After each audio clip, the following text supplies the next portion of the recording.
गाईच्या किंवा म्हैशीच्या चिकाच्या दुधाचं तुम्ही काय काय बनवता?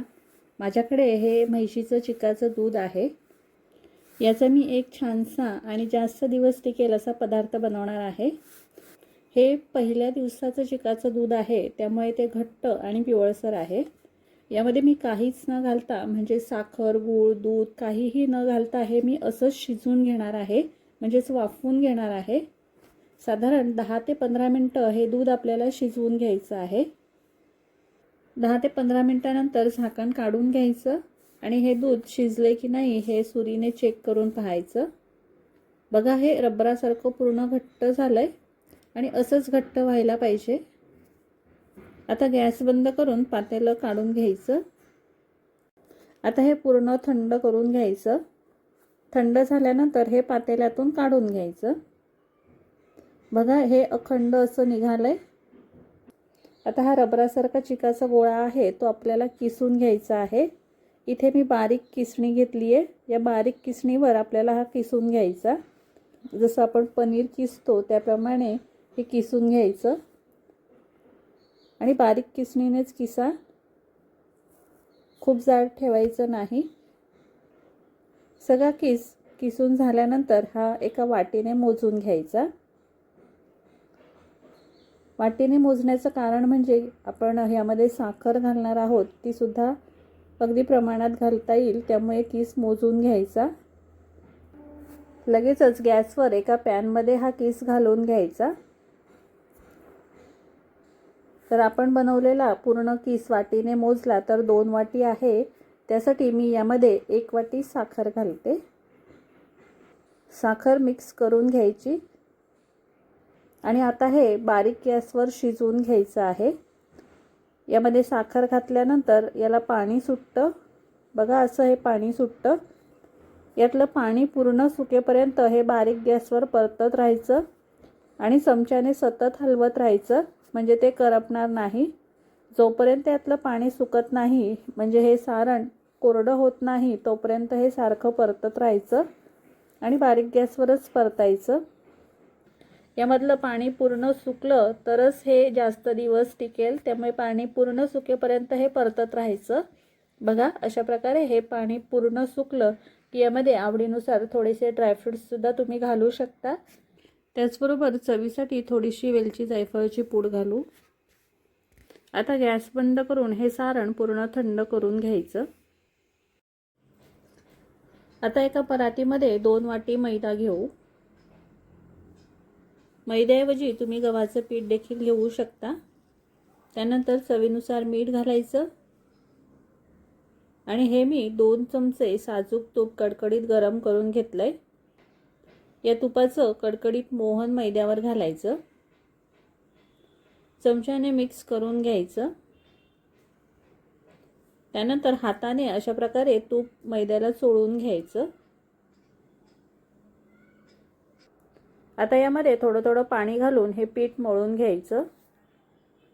आपण चपातीसाठी जसं पीठ मळतो त्याचप्रमाणे मळायचं. खूप सैल किंवा खूप घट्ट गोळा बनवू नका आणि 2-3 मिनटं असं हे छान मळून घ्यायचं. त्यानंतर यावर एक ओला कपडा किंवा रुमाल अशा प्रकारे ठेवून हे पीठ झाकून ठेवायचं. साधारण अर्धा तास तरी हे पीठ असंच झाकून ठेवायचं. अर्ध्या तासानंतर बघा, आपलं हे सारण छान असं थंड झालंय. हे खरवसाचं सारण वापरून आपण करंजी बनवणार आहोत. या खरवसाच्या सारणाच्या करंज्या खूप छान लागतात आणि ह्या भरपूर दिवस टिकतात. सारण जर तुम्हाला जास्त कडक किंवा मोठं वाटत असेल तर ते तुम्ही एकदा मिक्सरला फिरवून बारीकसुद्धा करून घेऊ शकता. आपला मैदासुद्धा छान भिजलाय, तो पुन्हा एकदा मळून घ्यायचा.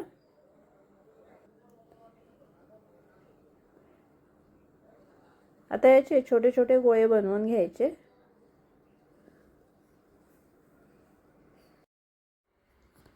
एक गोळा घेऊन हाताने गोल शेप देऊन घ्यायचा. याला कोरडं पीठ लावून घ्यायचं आणि याची पुरी लाटायची. आपली करंजी अजून खुसखुशीत होण्यासाठी या पुरीवर मी थोडंसं तूप लावते. सोबतच थोडं तांदळाचं पीठ घालायचं आणि ही पुरी अशा प्रकारे फोल्ड करून घ्यायची. फोल्ड केल्यानंतर यावर पुन्हा कोरडं पीठ लावून पुरी लाटून घ्यायची. असं केल्याने या पुरीला छान अशा लेयर्स येतात आणि त्यामुळे याची करंजी खूप खुसखुशीत होते. थोडासा वेळ लागतो पण करंज्या खूप छान होतात. त्यामुळे अशा प्रकारे तुम्ही नक्की करून बघा. करंजी बनवण्यासाठी इथे मी साचा घेतला आहे. या साच्यामध्ये आपण करंजी बनवून घेऊ. करंजीचा पापड साच्यामध्ये ठेवून यामध्ये सारण भरून घ्यायचं. कढईला थोडंसं पाणी लावायचं आणि वरून पापड फोल्ड करून घ्यायचा.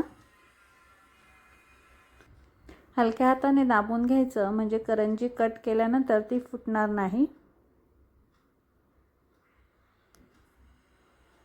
बघा किती छान अशी करंजी तयार झाली आहे.